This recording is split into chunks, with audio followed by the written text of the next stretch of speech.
Hello and welcome to Wisco Legacy. I'm your host, Corey Kundert.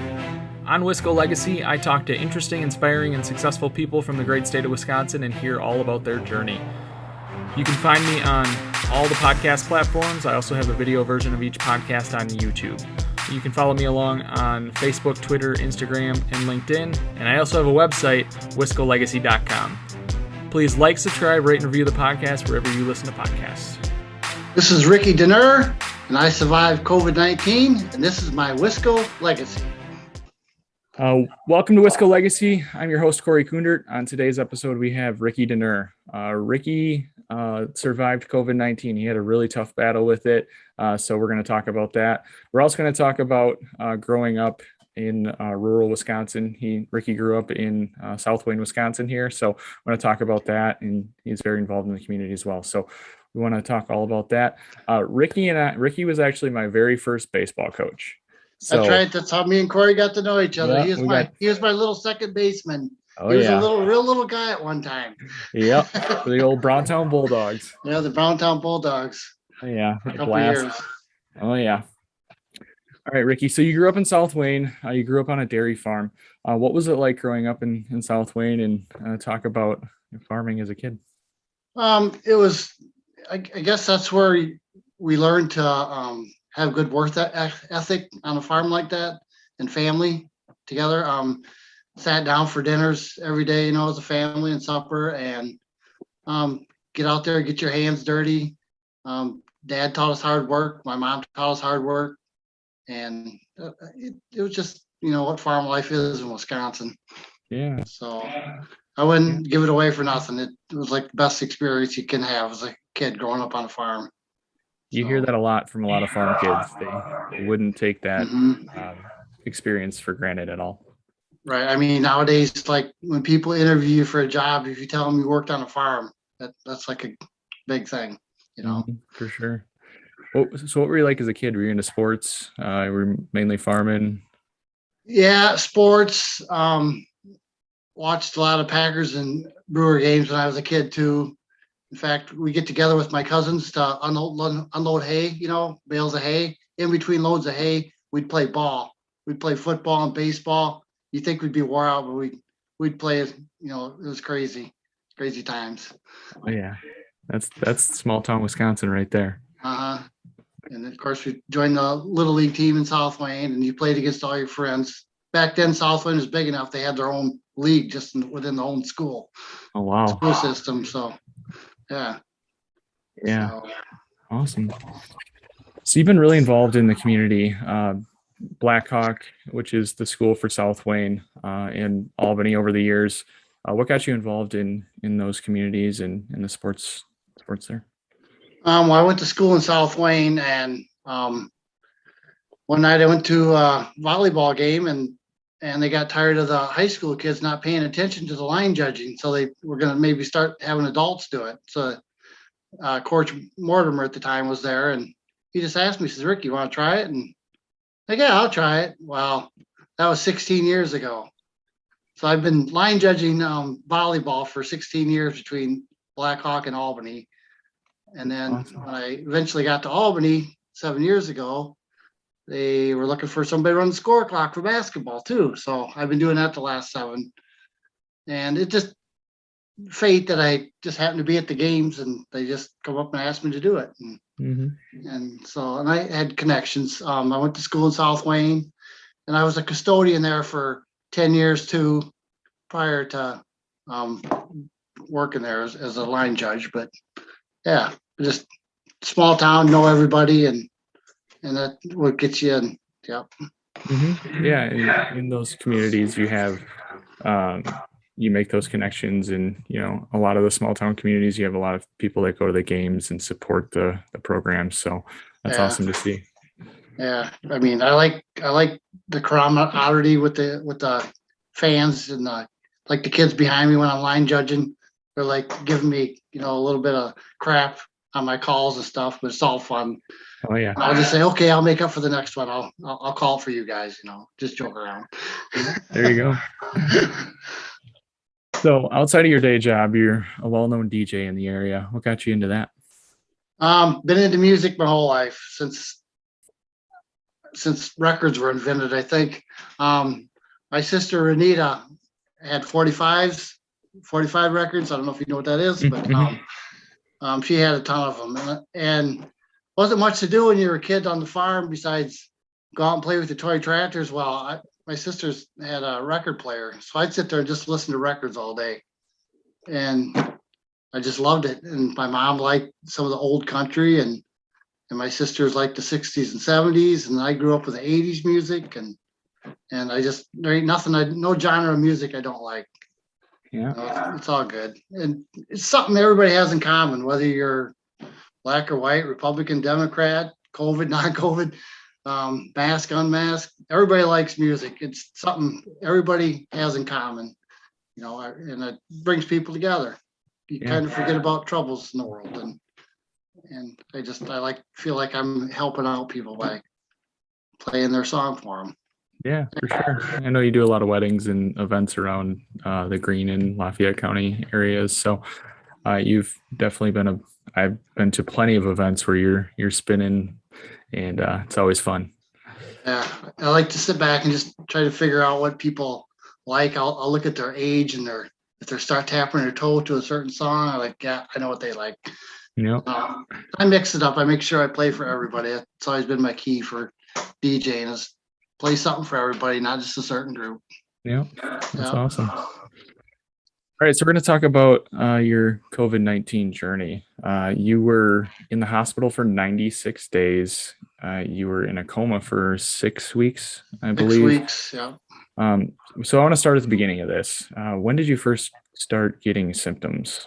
It was the middle of October. I was at work that week. I worked for the Village of Albany, and I had like a bad headache, like never had one like that before. And so I think it was on a Monday or whatever, I went home that day. I was like, God, I don't feel right. And then throughout the week, they talk about this fog. Everything seemed like foggy, like all week. And then by Friday of that week, I felt good again. And I was supposed to DJ for a wedding the next day.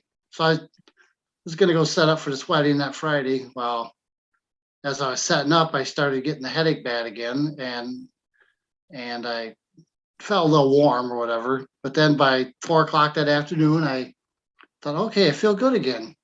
Well, as I was driving home, I got a call from the Monroe Clinic, because on that Wednesday I went and got tested for COVID. They told me I had COVID. Oh, great. So I had to scramble to hurry up, find a replacement DJ for the wedding the next day. It was one of my cousin's kids. And when I got home about 7:00 that night, I started sweating bad. So I took my temperature. It was 103.6. I thought, oh, this can't be right. So I checked it again. It's 103.6. But I thought, no, I'm just going to sweat this out. I'm going to be better in the morning. Well, by 10:00 that night, I could hardly breathe. I just lost my breath. I could hardly breathe. I was sweating. And so then about close to midnight, I had to call my daughter, Jolene. I said, you're going to have to take me in. I said, something ain't right. So I can't hardly breathe. And she took me in, and then I guess the rest is history. They put me in the hospital that night in Monroe and had me on nose cannula oxygen the first night. And then I think it was 2 days later, they put a ventilator mask on me, an air mask. And then I think it was like 5 days after I went in, that's when I started turning really bad. I couldn't hardly breathe. And that's when they decided to medflight me to Meriter in Madison. So. Wow, it's kind of crazy to think how quickly that progressed. Like you were, like you said, you were coming back from the wedding, you seemed like you were getting a little bit better, and then all of a sudden 6-7 hours later you're heading to the hospital. Yeah, and to this day I still don't think they got COVID figured out, how it works or anything. Mm-hmm. It's interesting how it affects different people in different ways. Right. Yeah, I never had any underlying conditions or nothing except for a little beer belly. That's about all I had wrong with me. You live in Wisconsin, that's totally fine. Yeah, eat a lot of cheese too. Oh yeah, for sure. Me too. So you mentioned you were medflighted. At that point in time, you were still awake, or had you slipped into your coma? I was out of it then. I think Okay. they started me in my coma induced stuff right in Monroe that last day I was there. Okay. I was induced into the coma, and then I don't think they planned for me to be out for 6 weeks, but I was, Hmm. and I don't remember anything after that. Yeah. Last thing I remember is going into Monroe with my daughter Hmm. that night, and I know I made a couple of music video or not music, but videos, and I talked to people, and I knew that last day before I got medflighted, I made a video. I kind of thought that that was my last day on Earth. I was trying to maybe say goodbye to everybody, but I didn't. It's just I wanted to make one more video. I thought I'm not going to wake up tomorrow. I cannot Hmm. breathe, even with the oxygen. I could not breathe, and I, so re- I I, just re- I remember the video when you posted it, and yeah, you could tell you had progressed. You progressively got worse because yeah. I think you had posted something a few days ago, and you seemed, hey, I'm at the hospital. It seemed okay, but then you were kind of struggling to breathe while you were doing that video and stuff. Uh-huh. What was going through your mind as you're sitting there wondering if it's your last day? Um, at the time, because of COVID, you could have no people to see you. In fact, the whole time I was in the whole hospital stay, I couldn't see anybody. But I kept thinking, I just want to see one of my family, one members, one more time. That's what was going through my head. I want to see him one more time, and Hmm. and that part sucked. Oh, I'm sure it's isolating. You're by yourself. You're with your nurses and care Yes. team, So, but and I'm just hoping that they're gonna do something, make me better. I hope I come out of this. I hmm didn't know. yeah, I it's didn't know. pretty scary stuff. So you mentioned you were med flighted. You got the last bed at Meritor. Yeah, there was only one bed left open, I think, in the whole city of Madison, let alone Meritor, because they were all full. Not just COVID patients, but other patients or whatever. So Hmm. it was just dumb luck that I got that, and yeah. Yeah, you ever wonder what would have happened if that bed got filled before you got there? I don't think I would have made it. Yeah, No. yeah, that's crazy. So you mentioned you were in a coma for 6 weeks. Do you remember anything from your coma? No, I was in my coma. I guess my family had made like a music or a video where they talked to me every day. They made an iPad video. So the nurses would play that for me every day, thinking I would subconsciously hear their voices. So it's just my brothers and sisters and my mom. And I guess I played it every day for just about 6 weeks. And I don't know if I heard it or not. I could have. But I had some weird dreams when I was in my coma. I actually dreamt that I was um, on a Disneyland cruise ship going to an island to get my COVID fixed by a witch doctor. And it was Huh. really weird. They say these COVID dreams, people have weird dreams, and I had one. It was so real. I remember it all. Huh. Um, as far as I guess they tried to wake me up a couple times, but I don't remember talking or nothing. I had to lay prone, like face down, for just about the whole 6 weeks Wow. because I guess when I turn over, my lungs would like fill up or whatever. Hmm. So the fact that I laid face down now, the ventilator left a permanent scar on my face. Because I guess I must have laid on that side the whole time. Huh. So I got that war wound. Yeah. Wow. So Yeah. yeah, so after 6 weeks, and when I finally came out of my coma, it was a experience, like I want to say like a religious experience, because I had it was a dream, but it was real at the same time. It was like a hand that came at my face. It was like a glow hand, like lighted. Hmm. I seen it coming at me, and I remember like trying to put my head back, like I kept getting, and I got up to my face and started brushing me, Huh. and then I just felt like warm. Then I opened my eyes for the first time. That's when I woke up, and then I Uh-huh. had two nurses and a doctor standing over me. They're like, "Ricky, you're awake." I'm like, "Yeah." and I couldn't talk because I had a trach in my neck too. Mm-hmm. And I had 5 tubes coming out of me, by the way. Wow. It looked like a whiskey still from Otis Campbell from Andy Griffiths. Mhm. Anyway, they're like, Ricky, you're awake. I go, yeah. And so they started asking me questions, check my brain function or whatever. And they're like, do you know where you are? I go, well, yeah, I'm in Earl. Came here last night. Like, no, you're in Madison. You've been here for a couple months. I go, I have? I go, I couldn't fathom, I couldn't register that I'd been out for 2 months. They brought a calendar over and showed me, this is the date. It's 2 days before Thanksgiving. You came in October. Wow.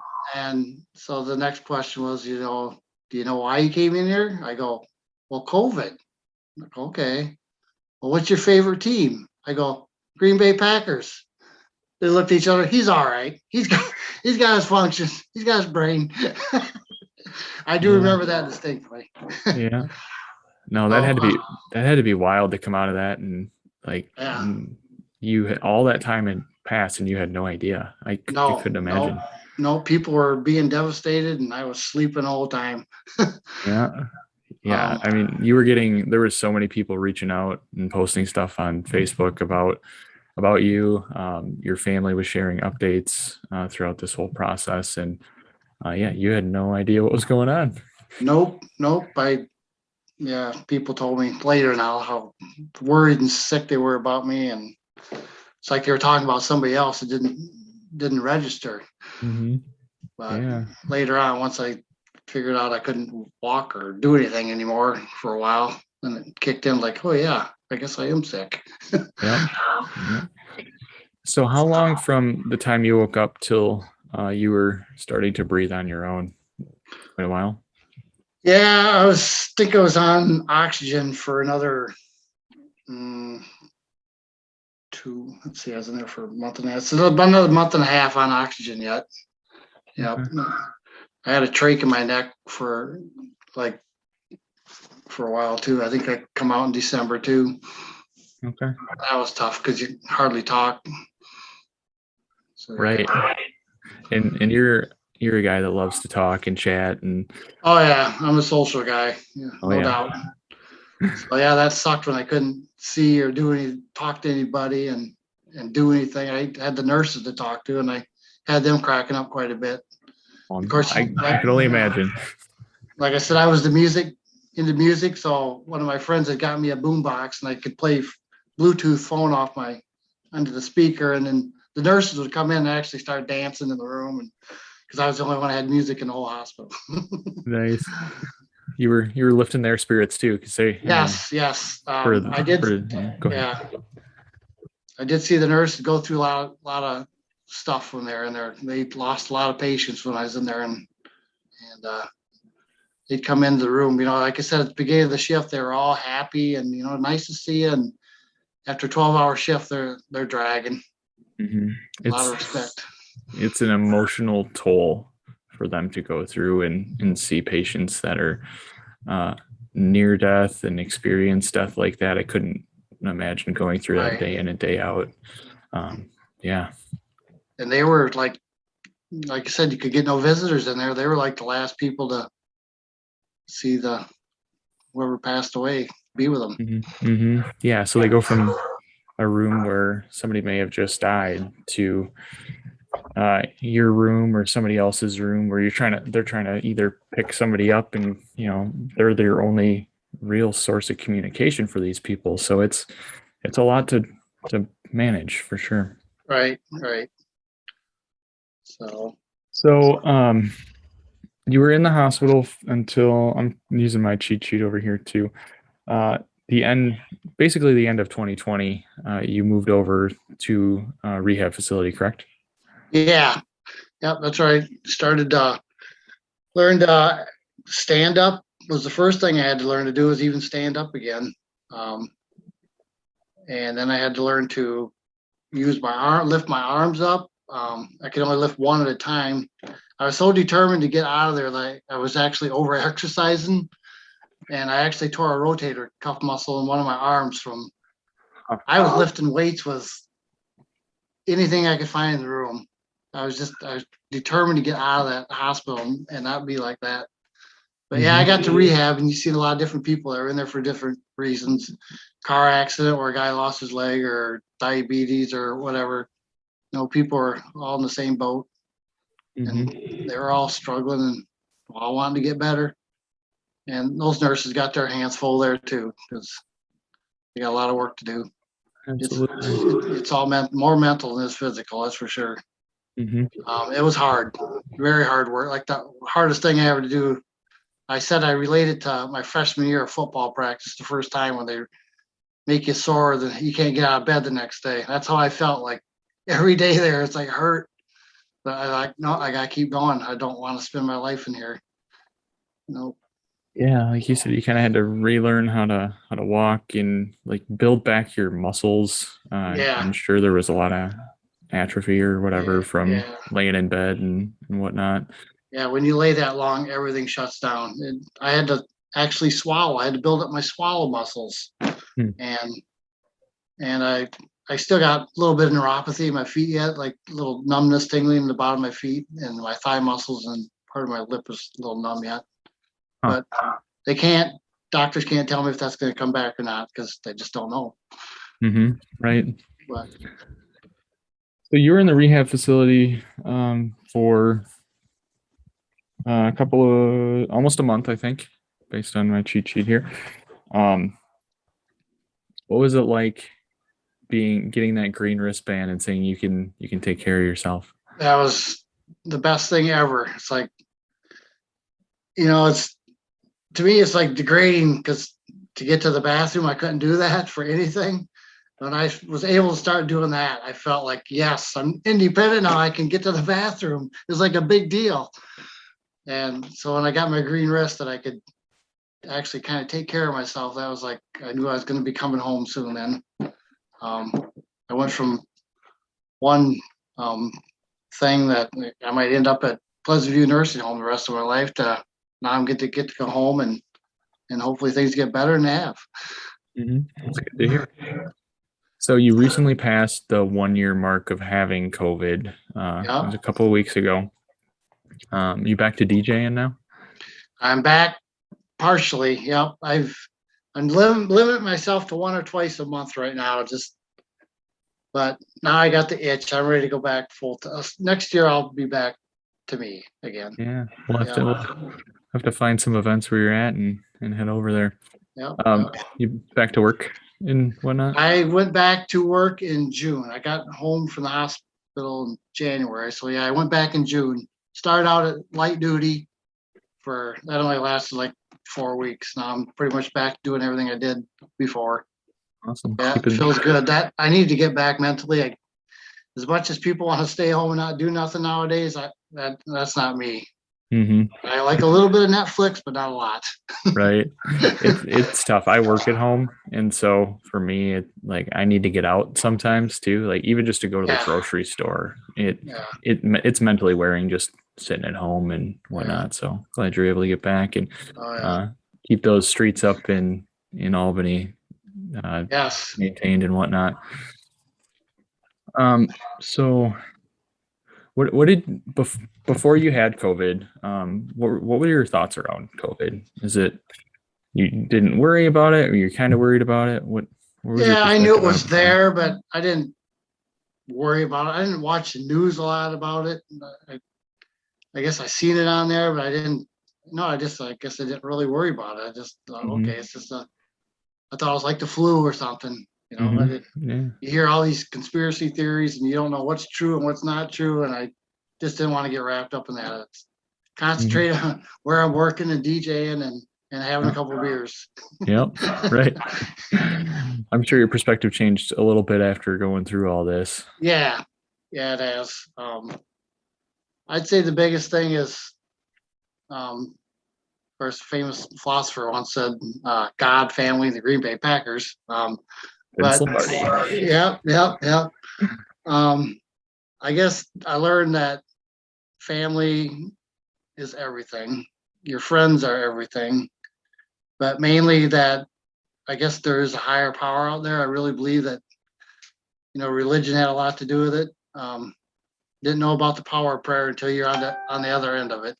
And, I guess I learned that religion isn't just for Sundays, it's every day. Mm-hmm. And I really felt that hand that touched me. I think that was family members that have gone before me. I think it was the prayers.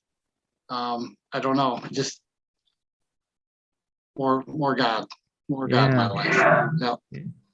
Did you, were you religious or anything before this, or is this just kind of help? I'm not saying that you are religious, no, but I'd say, I believed in God and stuff, but I wasn't going to church, but maybe 2 times a year. yeah, No, I really just brought you wasn't. closer. It did. Yeah. Yeah. It Mm. just, yeah. Yeah, so you talked a lot about family. You have 2 kids. You have some brothers and sisters. How did your family impact this entire experience? Were you constantly thinking of them in the hospital and whatnot? Yeah. I was always wondering what they were thinking. Like, are they crying all the time, or are they devastated, and yeah, I'm pretty sure it brought us, well, I know it did. It brought us all a lot closer together. Mhm. So I know with you being in the hospital for so long, there was a lot of things that had to be done, kind of behind the scenes, keeping up with your house and bills and updating people. What was that process like? Were your kids handling that? Yeah, my son Dwight, he helped with with the bills, and then he was taking care of my house. And then when I did come home, he stayed with me for a couple months to help me get around, because I came home, I was using a walker when I got home. It's the only way I could get around. And he helped me like get dressed, get my socks on in the morning, and shoes on. I couldn't even tie my shoes yet. This is only 4 months ago, 5 months ago, believe it or not. And he'd get the meals ready for me. There was like a meal train too, where people were bringing me meals every day, which is pretty cool. So he did that part. And then my daughter Jolene took care of, she was like my medical advisor or whatever for the hospital if they had questions and stuff. And then she was the one that kept everybody up to date on what was going on. She had a Facebook page for my health only. And so that was the contact for the outside world to keep track of what was going on with me. And bless her heart, she had her work cut out for her, because she's a school teacher too in Monroe. So she had that going on. Plus she's trying to watch out for me. And I know it had to be hard for her. Mhm. I love her. I love them both. Yeah, good. All right. So right before you were released, there was a basketball game between your hometown, your original hometown of South Wayne, Blackhawk School, and Albany, and they honored you there. It was just a couple days before you headed home there. What was that like to hear about that? Yeah, I was in the hospital, and I got a text from somebody from the school, and they're like, "You need to YouTube live the ball game between Blackhawk and Albany tonight." I'm like, well, yeah, I've been kind of watching ball games anyway. I didn't know what that was about. Well, at halftime, they did it, or before the game started, they did a tribute to me, like, how much they missed me and wished me well. And that was very touching. Both coaches spoke. It, it was overwhelming, just like all the cards I got and the messages I get. It's just overwhelming to get all that, to see how people actually come out and help people. Today in the world, all you hear is, bad stuff, but it's not, it's good. There's a lot of good. I was on the receiving end of it. And that's because you've been a valued member of the communities, and you do a lot for both of those communities you have over the years. So part of that is due to that as well. Yeah. Yeah. Just like I said, growing up in a small town, family farm growing up, good values from your parents, Mhm. hard work, learn to have fun, do community stuff. My mom and dad brought us brothers and sisters up right to always help others out. And we've all been involved some way or another, like with community, and we're all good workers. And I think I'm the only one that probably gets into trouble, but. Gotta do that every now and then.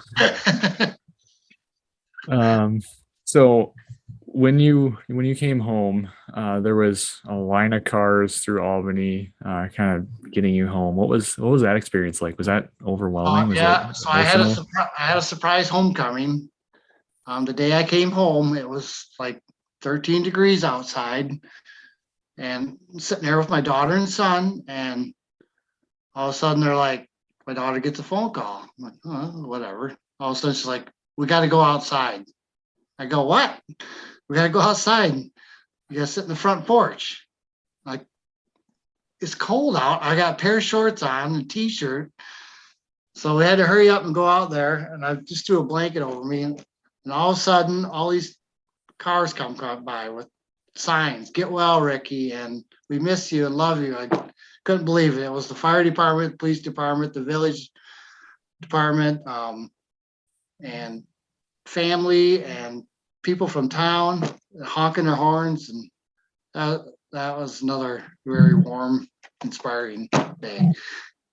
It makes it feel good. Yeah, I never thought I'd have this kind of attention. I don't know. I'm not looking for that. I mean, you see that in small towns. I feel like all over the place, but in bigger cities, you wouldn't see anything like that. I don't think. But you know, small town Wisconsin, I feel like everybody's connected well and really truly tries to care about others. So awesome Yeah, that you had that reception. yeah. And Albany's a good town. Everybody's kind of looks out for each other here in this town. It's kind of like South Wayne was. Yep. Yeah, for sure. So having gone through this whole experience, how has your perspective on life changed? Um, you don't take things for granted. I know it's an old cliche, but I don't take things for granted like I used to. Like I said, just being able to stand up or brush your teeth or go to the bathroom or stuff you take for granted every day. Some people can't do that. And it's just I look at things like that now. I mean, I look at the color of the leaves of the trees now and just small things. Every small thing I notice now. That's awesome. Mhm. All right, so I can't let you go without talking about the Packers. We're recording this the day the Packers and Bears are playing. So, any prediction for the game today? 27-7. All right, I Mark assume it down. Packers are coming out on top on that one. Yep, yep, yep. Awesome. Bears are going to go through another quarterback again. Right. Any thoughts for the rest of the season? I think they'll be all right. I think they'll win the division. I don't know how far they'll get in the playoffs. Injuries always play a part. Yeah, for sure. I'll be curious to see how this offseason pans out with Rodgers, all the stuff going on with him. Devontae might walk and all that. So I'll be curious to see how that plays out. Yeah. Well, we'll see. Let's get through this year. Yep. Right. All right. So I got some rapid fire questions about Wisconsin. So there's 3 questions I'll ask you. Feel free to kind of answer quickly and talk about the questions here. So first one, what's your favorite restaurant in Wisconsin? Oh, I would have to say Texas Roadhouse. Yeah. Can't go wrong with the steaks there ever. Mm-hmm. Yeah. Love it. What's your favorite event in Wisconsin? Cheese days. Cheese days. Cheese days have been all on the square. Yeah. Every other year, obviously. Yeah. Every other year. Oh, we got skipped out the last 2, right? Yeah. Yeah. Next year is going to be huge. Excited for it. Yeah. So for people that don't know what Cheese Days is, it's a huge festival in Monroe. Happens every other year. Because I don't know if Monroe can handle Cheese Days every year.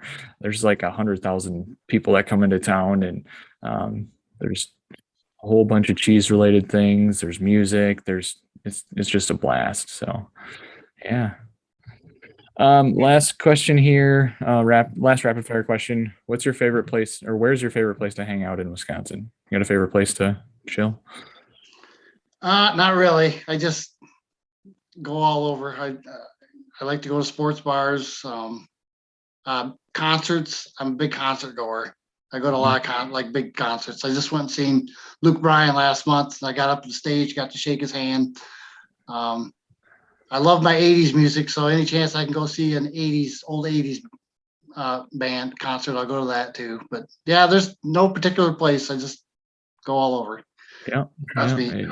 You hit a lot of the local places around here, and there's so many awesome places to hang out in the Greene County and surrounding areas. There's plenty of opportunity to do stuff. So cool. So final question for you, Ricky. This is something I ask everybody that comes onto the podcast. When all is said and done, what kind of legacy do you want to leave behind? Just want people to know that don't give up, no matter how bad things seem to be. It'll turn out in the end. Just don't give up on anything, no matter what it is. You'll make it. Trust me, you will. Yeah, that's awesome perspective, Ricky.